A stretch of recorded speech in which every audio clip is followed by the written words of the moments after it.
Assalamualaikum warahmatullahi wabarakatuh. Perkenalkan, saya Dava Maulana, moderator dari kelompok 3, di mana kami akan menyampaikan materi tentang obat-obat terkait sistem kardiovaskular 2. Sebelumnya, saya ingin berterima kasih kepada dosen pengampu, Ibu Apoteker Mira Febrina, Magister Sains, yang telah memberikan kami kesempatan untuk presentasi. Selanjutnya, saya akan memperkenalkan anggota kelompok saya. Yang pertama, saya sendiri, Dava Maulana Asra. Yang kedua, Dita Dwi. Yang ketiga, Jingga Nabila.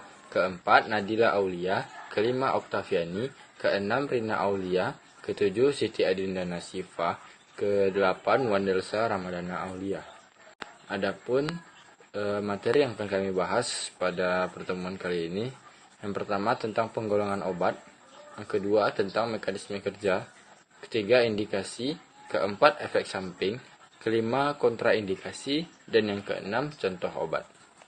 Baiklah, di sini kami akan membahas tentang obat-obatan terkait sistem kardiovaskular, di mana obat kardiovaskular sendiri merupakan kelompok obat yang dapat mempengaruhi dan memperbaiki sistem kardiovaskular secara langsung maupun secara tidak langsung. Adapun beberapa golongan obatnya, yaitu yang pertama obat diuretik. Di sini kami akan membahas tentang pengertian, penggolongan, indikasi, kontraindikasi, efek samping serta contoh obatnya. Di mana pengertian dari obat diuretik sendiri merupakan obat yang digunakan untuk mengeluarkan cairan berlebih dalam tubuh dengan memicu proses pembentukan urin. Diuretik sendiri dapat bekerja dengan meningkatkan ekskresi air, natrium klorida, sehingga mampu menyeimbangkan cairan ekstrasel. Adapun beberapa golongan dari obat diuretik sendiri itu ada 5. Yang pertama, inhibitor karbonik anhidrase, loop diuretik, tiazid, hemat kalium, dan diuretik osmotik. Yang pertama itu inhibitor karbonik anhidrase. Kami mengambil contoh yaitu acetazolamide tablet. Dengan mekanisme kerja, penghambatan karbonik anhidrase secara non-kompetitif, yang dimana akibatnya terjadi perubahan sistemik dan perubahan terbatas pada organ tempat enzim tersebut berbeda, dengan indikasi menurunkan tekanan intraokular pada glukoma. Dengan kontraindikasi, sirosis hepatis, alergi, reaksi kulit, depresi sumsum tulang, dan lesi renal. Dengan efek samping, dosis tinggi menimbulkan parestesia dan kantuk terus-menerus. Baiklah, untuk golongan obat kardiovaskular selanjutnya yaitu loop diuretik. Nah, seperti yang terlihat pada gambar, contoh obatnya itu ada asam etakrinat, di mana mekanisme kerjanya yaitu bekerja pada ansa Henle, bagian ascendant, pada bagian dengan epitel tebal dengan cara menghambat kontransport Na+ atau C- atau K+ dari membran lumen pada pars ascendant ansa Henle. Karena itu reabsorpsi Na+ atau K+ atau C-nya menurun. Nah, indikasinya yaitu hipertensi, edema, serta oliguria. Untuk kontraindikasinya yaitu tidak dianjurkan pada wanita hamil kecuali bila perlu. Untuk efek sampingnya yaitu asam etakrinat ini dapat menyebabkan ketulian sementara maupun menetap. Selanjutnya yaitu golongan tiazid.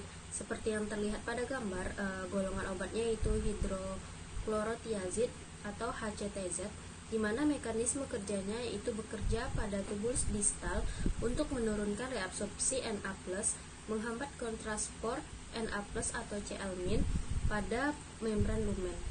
Untuk indikasinya yaitu untuk pengobatan udem akibat payah jantung ringan sampai sedang, lalu ada hipertensi, diabetes insipidus. Untuk kontraindikasinya yaitu hipersensitivitas terhadap tiazid, anuri, gagal ginjal yang berat, gagal hati yang berat, ketidakseimbangan elektrolit yang signifikan dan tidak terkoreksi. Untuk efek sampingnya yaitu reaksi alergi, hiperglikemia pada jangka panjang, meningkatkan kolesterol, gejala influensi ginjal. Selanjutnya yaitu adalah hemat kalium, yang contoh obatnya yaitu spironolakton. Mekanisme dari obat ini adalah penghambatan kompetitif terhadap aldosteron, bekerja di tubulus renalis lactose untuk menghambat reabsorpsi Na+, sekresi K+, dan sekresi H+. Indikasi dari obat spironolakton ini yaitu yang pertama pengobatan hipertensi dan udem yang refraktor. Kontraindikasi dari obat ini yaitu hipersensitivitas, hiperkalemia, gagal ginjal akut atau penyakit ginjal berat, dan arunaria. Efek samping dari obat ini yaitu ginekomastia atau jaringan payudara laki-laki yang membengkak yang disebabkan oleh ketidakseimbangan hormon dan gejala saluran cerna. Baiklah, selanjutnya yaitu diuretik osmotik yang contoh obatnya yaitu manitol. Mekanisme kerja manitol ini yaitu diuretik osmosis bekerja dengan menarik air ke dalam tubus ginjal melalui osmosis, meningkatkan volume urin dan membantu mengeluarkan kelebihan cairan dari tubuh. Indikasinya yaitu untuk menurunkan edema cerebri atau peningkatan tekanan intraokular pada glaukoma. Kontraindikasi dari obat ini yaitu penyakit ginjal dengan anuria, kongesti atau udem paru yang berat, dan dehidrasi berat. Efek samping yang ditimbulkan yaitu menimbulkan diuresis setelah overdosis obat. Nomor 2 yaitu obat hipolipidemik, yaitu ada pengertian, penggolongan, mekanisme kerja, indikasi, kontraindikasi, efek samping, serta contohnya. Pengertian hipolipidemik adalah obat yang digunakan untuk menurunkan kadar lipid dalam darah. Hiperlipidemia adalah suatu kondisi kadar lipid darah yang melebihi kadar normalnya. Baik, selanjutnya obat golongan hipolipidemik. Adapun golongan obat hipolipidemik ini terdiri dari 5. Yang pertama, inhibitor HMG-CoA reduktase statin. Yang kedua ada golongan kolesterol. Yang ketiga asam nikotinat. Yang keempat ada fibrat, dan yang terakhir ada inhibitor pada absorpsi kolesterol usus. Yang pertama ada inhibitor AMG-CoA reduktase statin. Contoh obatnya yaitu atorvastatin. Adapun mekanisme kerjanya itu menghambat enzim AMG-CoA reduktase yang berperan penting dalam produksi kolesterol di hati, sehingga statin mengurangi produksi kolesterol dalam tubuh, menurunkan kadar kolesterol LDL atau kolesterol jahat. Adapun indikasinya itu kegunaannya sebagai menurunkan kolesterol. Lalu untuk kontraindikasi, pasien dengan penyakit hati yang aktif dan pada ibu yang hamil dan ibu yang menyusui. Selanjutnya ada efek samping. Untuk efek sampingnya itu gangguan pencernaan, gangguan hati, diabetes, gangguan tidur, serta reaksi alergi. Lalu yang kedua ada golongan obat kolesterol. Untuk kolesterol itu contohnya obatnya Welchol, di mana mekanisme kerjanya itu menghambat penyerapan kembali asam empedu ke dalam darah, sehingga merangsang hati menggunakan kolesterol dalam darah untuk membuat lebih banyak lagi asam empedu, sehingga menurunkan kadar kolesterol lokal dan LDL atau kolesterol jahat dalam darah. Nah, untuk indikasinya yaitu mengurangi kadar kolesterol yang tinggi dalam darah, terutama low density lipoprotein atau disingkat dengan LDL, meningkatkan kendali kontrol glikemik pada penderita diabetes tipe 2. Untuk kontraindikasinya itu riwayat alergi, obstruksi saluran empedu, disfungsi pankreas. Untuk efek sampingnya ada gangguan cerna, gastrointestinal, dan konstipasi. Selanjutnya, asam nikotinat, yang mana mekanisme kerja asam nikotinat ini meningkatkan produksi enzim lipoprotein lipase yang membantu dalam pemecahan trigliserida dan meningkatkan produksi HDL atau kolesterol baik. Indikasinya adalah mengurangi kadar trigliserida tinggi dalam darah, meningkatkan kadar HDL atau kolesterol baik. Sementara kontraindikasinya adalah hipersensitivitas, penyakit hati, riwayat asam urat, serangan jantung, kehamilan, dan efek sampingnya adalah gangguan hati, lambung, pencernaan, dan reaksi alergi. Fibrat. Mekanisme kerja fibrat bekerja dengan mengaktifkan peroksisom poliferator aktif reseptor alfa atau PPAR alfa yang meningkatkan oksidasi asam lemak dan lipolisis, sehingga menurunkan kadar trigliserida dan peningkatan kadar HDL atau kolesterol baik dalam darah. Nah, indikasinya adalah mengurangi kadar trigliserida tinggi dalam darah, meningkatkan kadar HDL atau kolesterol baik. Nah, sementara kontraindikasinya adalah penyakit hati, ginjal berat, penyakit kandung empedu, hipertensi kronis, alergi atau hipersensitivitas terhadap fibrat, efek kehamilan dan menyusui. Sementara efek sampingnya adalah miosis. Miosis adalah istilah yang mengacu pada suatu kondisi yang menyebabkan peradangan atau pembekakan pada otot. Selanjutnya, inhibitor pada absorpsi kolesterol usus. Mekanisme kerjanya menghambat penyerapan kolesterol dari makanan di usus halus sehingga mengurangi kadar kolesterol total dan LDL atau kolesterol jahat dalam darah.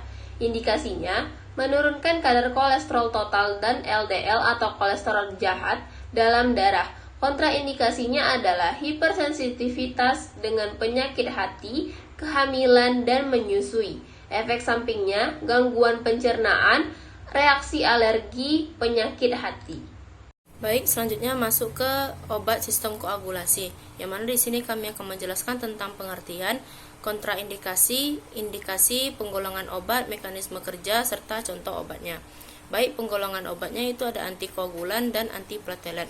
Untuk antikoagulan ini adalah golongan-golongan obat yang digunakan untuk mencegah atau menghambat pembekuan darah. Obat-obat golongan ini melarutkan pembekuan darah seperti trombolitik, tetapi juga bekerja untuk mencegah pembentukan bekuan baru. Dengan mekanisme kerja antikoagulan yaitu menghambat aktivitas enzim vitamin K epoksid reduktase yang diperlukan untuk pembentukan faktor pembekuan darah. Dengan indikasinya itu mencegah stroke kardioembolik.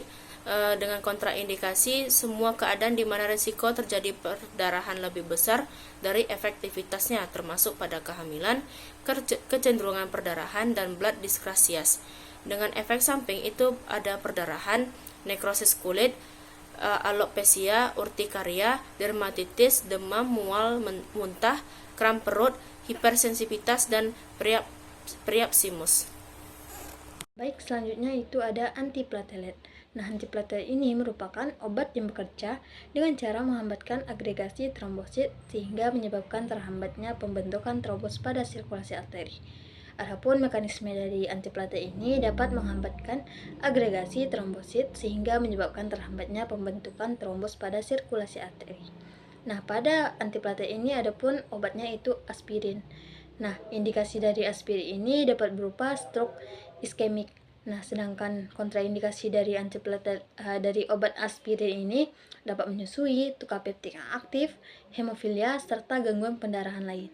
Adapun efek samping dari obat aspirin ini dapat berupa pendarahan saluran cerna, rasa tidak enak di perut, mual, dan ruam di kulit. Selanjutnya yang keempat ada obat untuk shock dan hipotensi.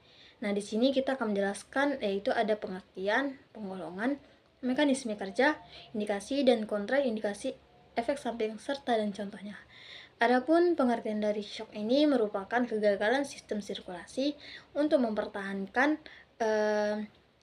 perfusi yang adekuat organ-organ vital.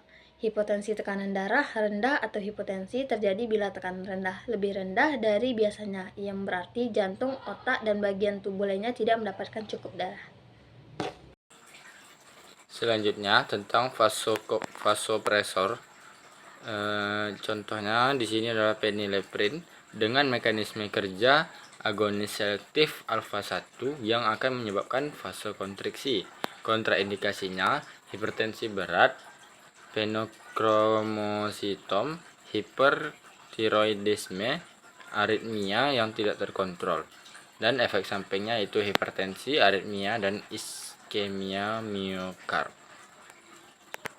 Selanjutnya yang kelima, obat gangguan sirkulasi darah. Akan kami bahas tentang pengertian, penggolongan, mekanisme kerja, indikasi, kontraindikasi, efek samping, dan contoh.